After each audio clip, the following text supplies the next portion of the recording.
Marami po ang nagkaroon ng galit sa inyong lingkod at ako po ay kinasuhan nga ng kahit mga imbentong mga kaso. At maaari pong isang araw, hindi po natin alam kung ngayon o bukas, sa makalawa, ay iahain po sa akin ang warrant of arrest upang hindi ko na maipagpatuloy ang aking gustong mangyari na matukoy po natin ang mga may kagagawan ng lahat ng ito at mapanagot natin sila. Huwag po kayong mag-alala kahit ako po ay kanilang maaresto at maipakulong, kagaya po na sinasabi ko, ay hindi po tayo titigil. Narinig po ninyo ang pagpapahayag at mga deklarasyon at testimonya ng mga dating sundalo na nagpasya na magkatipon-tipon kaninang umaga at natapos kani-kanina lang tungkol sa maanumalyang flood control projects na kinapalooban ng maraming pagdi-deliver ng napakaraming mali-maletang salapi sa iba't ibang mga tao at opisyalis ng ating bansa.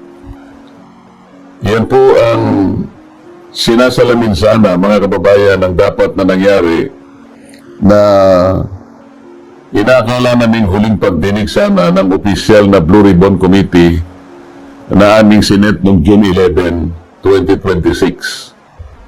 Hindi nga po natuloy yun, mga kababayan, dahil nung matunugan ng ibang mga kasama namin na kami magdadaos uli ng panghuling hearing na lang ng Blue Ribbon Committee, ay sinabi nila na mayroong security threat ang Senado at ang aming mga kawani ay sinabihan nila na mag-work from home na lang. Dahil po sa security threat at nagkaroon po ng napakaraming mga tanod sa Senado at wala naman po kaming magagamit na mga kawani, hindi po natuloy yung June 11 hearing na yun. At nang dahil doon ay nagpasya ang mga kumukup-kup doon sa 18 at higit pang mga dating sundalo na maggawa na lang ng pagpapahayag na ginawa nga nila sa araw na ito.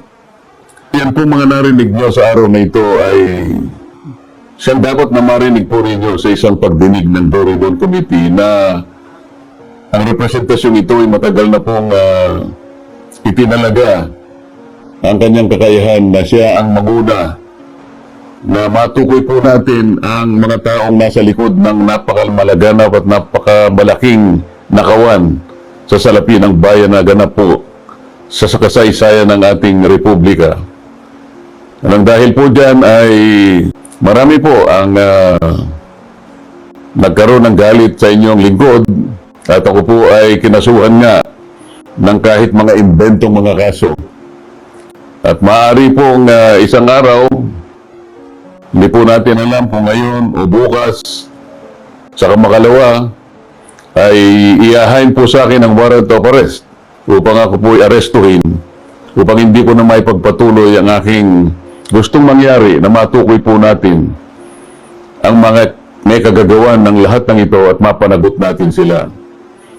Pero wag po kayong mag-alala kahit ako po ay kanilang maaresto at maipakulong, kagaya po na sinasabi ko, ay hindi po tayo titigil hanggat hindi po natin natutukoy ang mga taong ito dahil kayo po talaga ang dapat pagsilbihan namin. Interes po ninyo ito. So, huwag kayong mawawalan ng loob at huwag kayong mawawalan ng pag-asa. Pansamantala lang naman siguro hindi tayo magkikita ng harapan. Ngunit, dahil po sa ating pakikipaglaban, alang-alang po sa interes ng ating bansa, ay kailangan tayo magkaisa. Sa tulong po ng Panginoon Diyos, magtatagumpay din po tayo. Meron tayong breaking news pala. Ito yung sinasabi ko Ayan, na. yan, ha? oo. Kasi bukas nga po ay special session na. Ano ba, Jen? Special session ng Senado. Itinatawag ng Pangulo yan. Itinatawag. Yes. Dahil may mga mahalagang mga panukala na dapat daw maaprobahan. Yan. At maagad na maipatupad. Pero, hindi natin maiaalis na baka magbotohan at magkaroon na nga ng legit na, ang ibig natin sabihin ng legit, at least dumaan sa talagang botohan na bagong Senate President. Kasi ang magiging senaryo niya, Nelson, bagamat may naka-agenda, ha? Oo. Kasi hindi maaalis na, halimbawa, Bigla may motion. magmo-motion, De-declare na vacant. para legalize yung gagawin sesyon ng Senado, hindi maiwasan talagang maglagay ng leadership. Hindi malayo mangyari. Ha? Yan. Bagamat sinasabi na natin, ipinagpapauna na natin na yung special session dapat kung ano talaga yung layunin. Kasi ando sa agenda. Oo, pero Nandun. mukhang hindi ho talaga ang agenda ay yun lang ang pinapalabas. Oo. Pero ang talagang agenda, magpalit ng liderato. Yan. Alam mo ba na mayroong dalawang pangyayari sa araw na ito na iisipin mo talaga na ay mangyayari talaga. May kaugnayan doon. Oo. Aha. Una, Okay. nag-file ang Cayetano Black sa Supreme Court Okay. ng petisyon. Kasi nga ang estado ngayon, so, Oo. 12 pa rin. no? Alanganin, di ba? Yan, oo. Dito ay kanilang hinihingi na ang ilabas ay hindi kasi kompleto ito ha. Oo. Kung ano talaga yung hinihingi, ang gusto niya ay status quo. Anti-order. Oo, Magpalabas ng status quo anti-order ng Supreme Court. Ibig sabihin, kung sino yung dating Senate President. walang pagbabago. Ayun. Napapanig yun sa Cayetano Group. Ayun. Yan, oo. Ayan na, di ba? Oo. So, kung ito ay dedesisyonan ng Supreme Court, halimbawa, desisyonan nila ito, Ano yan? Urgent motion ba yan? So, pwedeng mag-desisyon kagad? sabihin na natin sa Biyernes, desisyonan. Ayan, oo. Napakabilis noon, ha? Yan, oo. Bagamat hindi ako naniniwala madedesisyonan ng ganung kadali dahil siyempre bibigyan ng 10 araw yung kabila, magkomento. Pagkukomento Yung kasi kabila, ang respondent yan, yung Oo. another 12 sa kabilang side. Hindi, mga isang buwan ang pinakamabilis niyan. Kung susundin natin yung kalendaryo siguro. Na? Oo. Pero, baka ang desisyon ng Supreme Court ay sabihin niyang, ano na yan moot and academic. Bakit? Mayroong magiging kaganapan na sabi ng Supreme Court, amot na yan, Wala parang na. baliwala na yung desisyon namin. Ang sabi nga nila, Oh. lalo na kapag kami nagpapail ng TRO, paano namin pipigilan ang isang bagay na lumipas na, nangyari na. Oo. So, yun ang dinideny ng mga petition eh. Yes. So, ano ang posibleng mangyari bukas na maaring sa pantahan natin, forecast natin, baga sa pag-asa, baka sabihin ng Supreme Court na, ay, mutin academic na yung hinihingi yung petition sa amin. Ayun na nga, magpapalit at magbobotohan. Okay? Yun ang pwedeng senaryo? O halimbawa dyan, sabi mo, paano Teka muna, paano maaagaw? Oh. Di ba, sabi, hindi pa naman opisyal lumilipat si Senator Joel, di ba? Maging si Senador Chis. Chiscudero, wala pa rin ng mga announcement na lumilipat nga siya. Ayun nga, so ibig sabihin 13 pa rin sila. Oo. Bagamat ngayon very shaky yan. Opo, kasi sabi ni Senador Joel, aattend daw siya sa hearing bukas. Oo, So, sabi pwede naman, mo ring sabihin na yung Senator Chis ay aattend din sa hearing bukas. at ang pagkakaiba, nabanggit pa yung kanyang pangalan. Ngayon, ha? Ayun, oo. Oo. So, pwedeng maging 13 bukas. So, may quorum. Oo. Pero ako naman sa kabilang banda, pwede ko rin namang isipin na yung Cayetano Group Ang ay gumano magwawagi. din sa pagdinig. Ito ngayon ang bagong pangyayari. Breaking news ito. Oho. Ewan ko na kumbaga, ito naman babanggitin ko lang sa panig nung ang pananaw ay tama ang Alan Cayetano Black. Ha? Okay. So, Halimbawa, doon muna tayo sa panig. Nakalang Cayetano Black.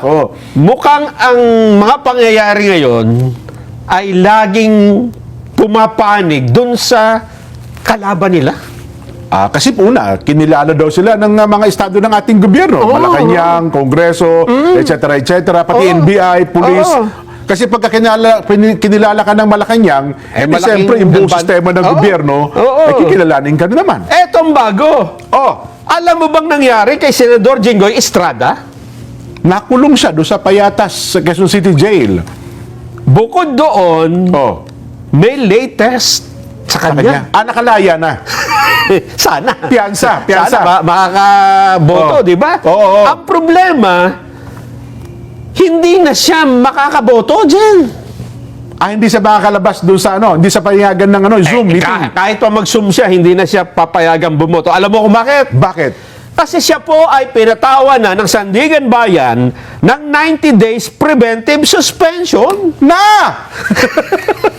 Ganon! 90 days? Apakahaba no, 3 buwan. So ano ang magiging epekto nito sa kanyang pagiging senador? Kapag ka preventive suspension ka, hindi ka makakaganap ng trabaho mo bilang senador. So technically, bibilangin ba ang mga senador na 23? Yan At yung- hindi po 24? Iyan yung kanilang sinasabi ng mga nakakaraan, di ba? Yun ang contention, oo. Hindi pa nga siya suspendido, sinasabi, hindi na pwede si Jinggoy. Oo. Ano na yan, suspendido na eh. Oo. Ang sabi naman ni Jinggoy, anong suspendido? Nakapile pa ako Senador pa rin ako eh. Hinihiring pa eh. Oo. Sabi siguro ng Sandigan Bayan, sige na, para huwag kayong magkatalo-talo, suspended ka na ng 90 days. So nagpalabas ng suspension ngayon ng Sandigan Bayan. Oo. Suspended na si senador, suspended siya as senator. As senator, siyempre yun yung posisyon niya eh. Kumuha tayo ng isang legal luminaries. Sino yan? Ludovico Siminta. Kaya nga niya. Sangguniin natin kung ano kanya masasabi ukol Sige, sa bagay sige, nito. sige. At bago sa mag-report,